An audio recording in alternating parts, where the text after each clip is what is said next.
बच्चों, आज हम लोग क्लोनिंग वेक्टर या फिर वेक्टर डीएनए के बारे में पढ़ने जा रहे हैं। यहाँ पर हम लोग देख सकते हैं the DNA used as a carrier for transferring a fragment of foreign DNA into a suitable host is called vector DNA. यानी कि जिस डीएनए की मदद से एक फॉरेन डीएनए को दूसरे ऑर्गेनिज्म के डीएनए को हम लोग एक सूटेबल होस्ट में, जिस होस्ट को हम लोग चाहते हैं, जब उस होस्ट में हम लोग डालते हैं तो उसको हम लोग एक वेक्टर डीएनए कहते हैं। जिस डीएनए के मदद से हम लोग डालते हैं उसको हम लोग वेक्टर डीएनए कहते हैं। अब the following features are required to facilitate cloning into a vector. एक वेक्टर में क्लोनिंग होने के लिए तीन चीजों की आवश्यकता है, तीन चीजों की जरूरत है। क्या है? पहला है ओआरआई यानी कि ओरिजिन ऑफ रेप्लिकेशन। सेकंड है सिलेक्टेबल मार्कर, जो सिलेक्ट करेगा, जो डिनोट करेगा कहाँ से प्रोसेसेस स्टार्ट होंगे, कहाँ से अलग अलग जो प्रोसेस होते हैं वो कहाँ से शुरू होंगे, ये मार्क करता है। और क्लोनिंग साइट्स, जहाँ पर क्लोनिंग होगा। आगे बढ़ेंगे हम लोग ओरिजिन ऑफ रेप्लिकेशन की ओर। ये ओरिजिन ऑफ रेप्लिकेशन क्या होता है? This is a sequence from where replication starts. ये क्या है? ये एक सीक्वेंस है जहां से रेप्लिकेशन स्टार्ट होता है। And any piece of DNA when linked to this sequence can be made to replicate within the host cells. और कोई भी डीएनए अगर यहाँ से जुड़ जाता है तो उसको हम लोग रेप्लिकेट कर सकते हैं होस्ट सेल के अंदर। This sequence is also responsible for controlling the copy number of the linked DNA. यानी कि ये sequence copy number of the linked DNA को कंट्रोल करने में भी मदद करता है। अब हम लोग आएंगे सिलेक्टेबल मार्कर पे। सिलेक्टेबल मार्कर क्या है? In addition to ORI or origin of replication, the vector requires a selectable marker which helps in identifying and eliminating non-transformants and selectively permitting the growth of the transformants. यानी कि ORI के साथ साथ हम लोगों को एक दूसरा चीज की जरूरत पड़ता है जिसको हम लोग सिलेक्टेबल मार्कर कहते हैं। ये क्या करता है? ये आइडेंटिफाई और एलिमिनेट करने में मदद करता है। ये हम लोगों को पहचानने में और हटाने में मदद करते हैं। किन चीज़ों को? जो नॉन ट्रांसफॉर्मेंट्स है, जिनका हमें कोई ज़रूरत नहीं है, उनको आइडेंटिफाई करने में और हटाने में मदद करते हैं। और selectively permitting the growth of the transformants, और जिन चीज़ों की हमें ज़रूरत है उनको सिलेक्टिवली बढ़ने के लिए भी मदद करते हैं। Next point. Normally, the genes encoding resistance to antibiotics such as ampicillin, chloramphenicol, tetracycline और kanamycin, etc. ये क्या है?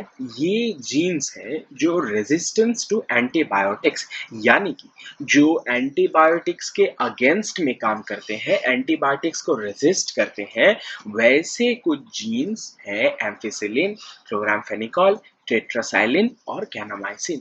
ये जो चार एग्जाम्पल्स हैं बच्चों, ये आप लोगों को अच्छे से याद कर लेना है।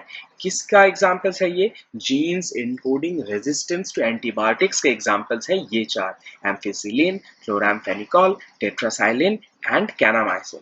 और ये क्या करते हैं? These are considered useful selectable markers for E. coli, यानी कि E. coli के लिए ये चार बहुत अच्छे selectable markers बनते हैं। क्यों? The normal E. coli cells do not carry resistance against any of these antibiotics, यानी कि E. coli के जो cells होते हैं वो ये चार जो antibiotics होते हैं इसके against कोई resistance नहीं रखते। तो ये जो चार antibiotics हैं ये अच्छे से काम करते हैं E. coli सेल्स को मार्क करने के लिए। अब हम लोग आगे बढ़ेंगे। Cloning sites. क्लोनिंग साइट्स क्या है? In order to link alien DNA, यानी कि बाहर के कोई भी डीएनए को लिंक करने के लिए the vector needs recognition sites for commonly used restriction enzymes. बाहर के कोई डीएनए को लगाने के लिए वेक्टर में the vector needs recognition sites, उसको ऐसे साइट्स का जरूरत पड़ता है जिसको हम लोग रिकॉग्निशन साइट्स कहते हैं, जो पहचानते हैं for commonly used restriction enzymes, restriction enzymes को पहचानने वाले साइट्स की जरूरत पड़ता है ऐसे एलियन डीएनए को लगाने के लिए वेक्टर को। The ligation of the alien DNA is carried out at a restriction site present in one of the two antibiotic resistance genes। यानी कि एलियन डीएनए का जो लाइगेशन होता है वो कहाँ होता है?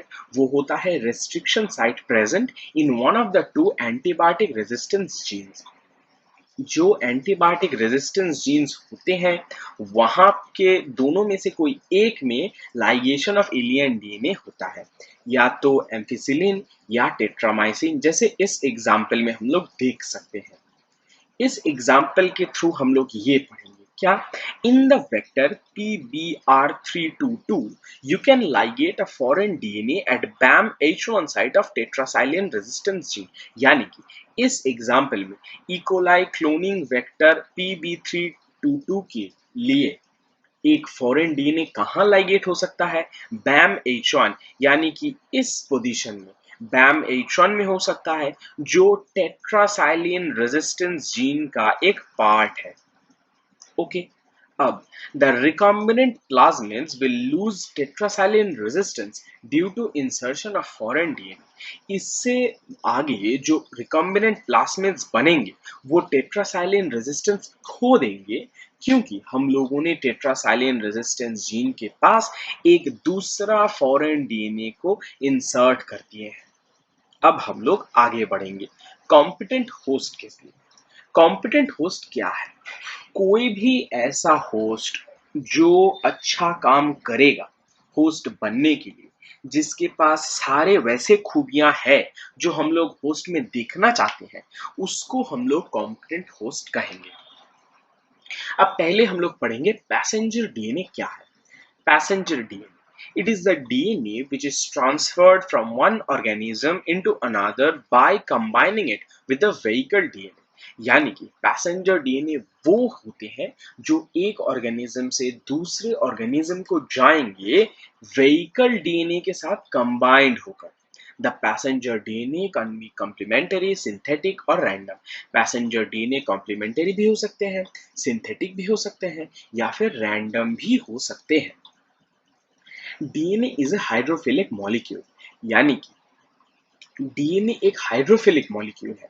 इसका मतलब ये है कि डीएनए को पानी बिल्कुल भी पसंद नहीं, डीएनए को पानी पसंद है। हाइड्रोफोबिक का मतलब है जिसको पानी पसंद नहीं है, और हाइड्रोफिलिक का मतलब है जिसको पानी पसंद है। Therefore, it cannot pass through the cell membranes। इसके वजह से डीएनए सेल मेम्ब्रेन्स के थ्रू जा नहीं पाता है। In order to force bacteria to take up the plasmid, the bacterial cells must first be made competent to take up DNA। इसी वजह से बैक्टीरियल सेल्स को हम लोगों को फर्स्ट कॉम्पिटेंट बनाना पड़ता है ताकि ये डीएनए को अंदर ले ले। This is done by treating them with a specific concentration of divalent cation। ये कैसे किया जाता है? उस बैक्टीरिया को हम लोग डाइवैलेंट कैटायन के साथ ट्रीट करते हैं एक स्पेसिफिक कॉन्सेंट्रेशन में। डाइवैलेंट कैटायंस जैसे कि calcium, which increases the efficiency with which DNA enters the bacterium through pores in its cell wall। ये क्या करता है? ये एफिशिएंसी को इंक्रीज कर देता है, जिसके साथ डीएनए बैक्टीरियम्स के पोर्स के जरिए घुस जाता है उसके अंदर। अब recombinant DNA can then be forced into such cells by incubating the cells with recombinant DNA on ice। इसके बाद रिकॉम्बिनेंट डीएनए को हम लोग उस सेल्स में घुसने के लिए जबरदस्ती कर सकते हैं। कैसे? By incubating the cells with recombinant DNA on ice. यानी ठंडे बर्फ के ऊपर अगर उस सेल्स को रखकर उसके बाद रिकॉम्बिनेंट डीएनए हम लोग उसमें डालें तो वो काम बन जाता है। followed by placing them briefly at 42 degree Celsius. यानी कि बर्फ के बाद डायरेक्टली हम लोग उसको 42 डिग्री सेल्सियस में झट से रख लेंगे एक छोटा सा टाइम पीरियड के लिए, जिसको हम लोग हीट शॉक कहते हैं। And then putting them back on ice, और उसके बाद हम लोग उसको फिर से बर्फ में रख लेंगे। This enables the bacteria to take up the recombinant DNA। ये क्या करता है? ये बैक्टीरिया को मजबूर कर देता है ताकि वो recombinant DNA को ले ले अंदर। Other ways to introduce alien DNA into host cells. दूसरे तरीका जिससे रिकॉम्बिनेंट डीएनए में जिससे एलियन डीएनए को होस्ट सेल्स में हम लोग इंक्लूड कर सकते हैं. Micro injection. Recombinant DNA is directly injected into the nucleus of an animal cell. ये क्या है? यहाँ पर recombinant DNA को हम लोग डायरेक्टली एनिमल सेल के न्यूक्लियस में इंजेक्ट कर देते हैं. Ballistics or gene gun. ये क्या है? It is suitable for plants. Cells are bombarded with high velocity microparticles of gold or tungsten coated with DNA. ये जरिया प्लांट के लिए सबसे अच्छा काम करता है.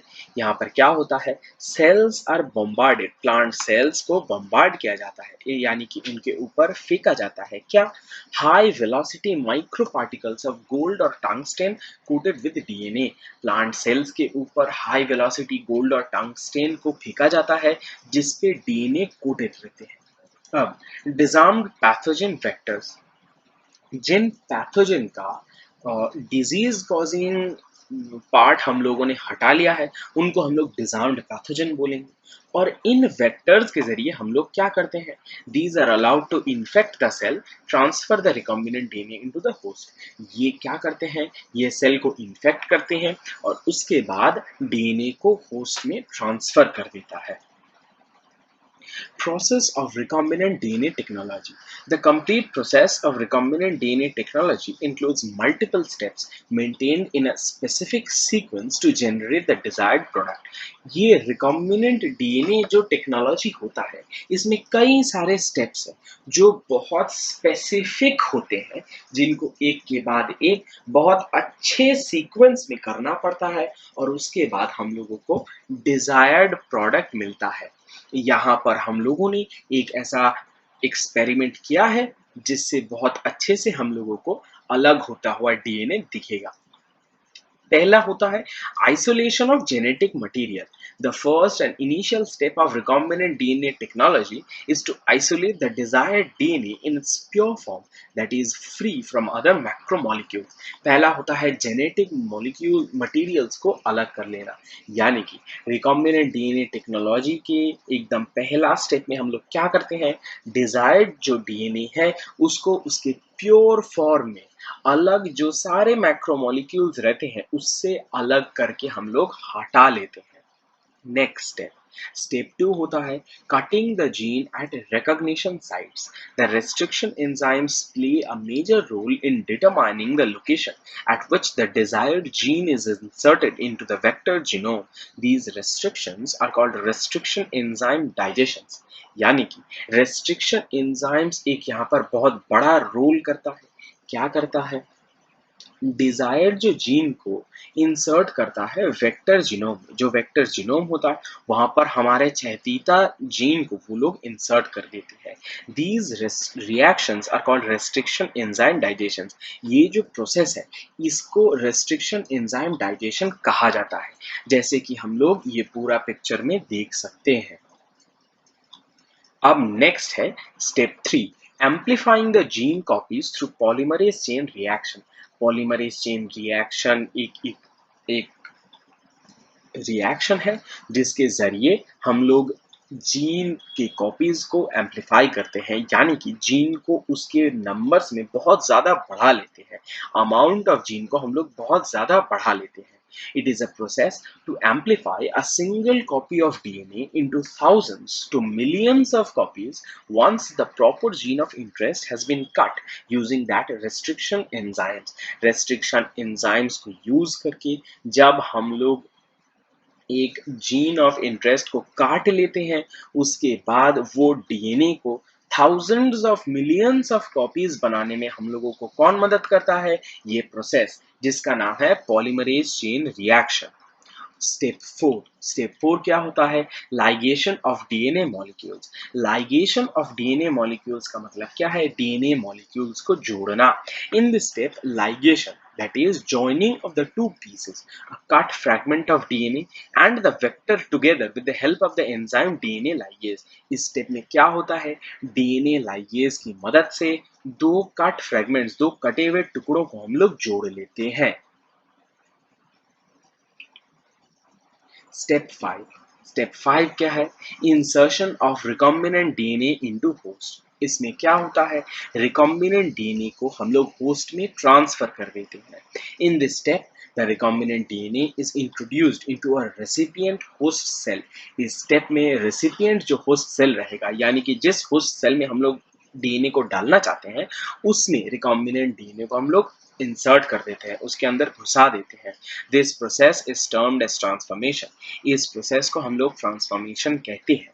Once after the insertion of the recombinant DNA into the host cell, it gets multiplied and is expressed in the form of the manufactured protein under optimal conditions. जब ये DNA हम लोग इंसर्ट कर देते हैं होस्ट सेल के अंदर, ये मल्टीप्लाई हो जाता है और ये एक्सप्रेस हो जाता है, यानी कि ये बाहर के प्रॉपर्टीज में दिखने लगता है in the form of the manufactured protein, यानी कि प्रोटीन के जैसा ये दिखने लगता है। अंडर ऑप्टिमल कंडीशंस के अंडर ये प्रोटीन की तरीके में दिखने लगता है बाहर, जब हम लोग रिकॉम्बिनेंट डीएनए को होस्ट सेल में इंसर्ट कर देते हैं। तो बच्चों, आज हम लोग यहीं तक पढ़ेंगे, आगे जाकर हम लोग बाद में देखेंगे।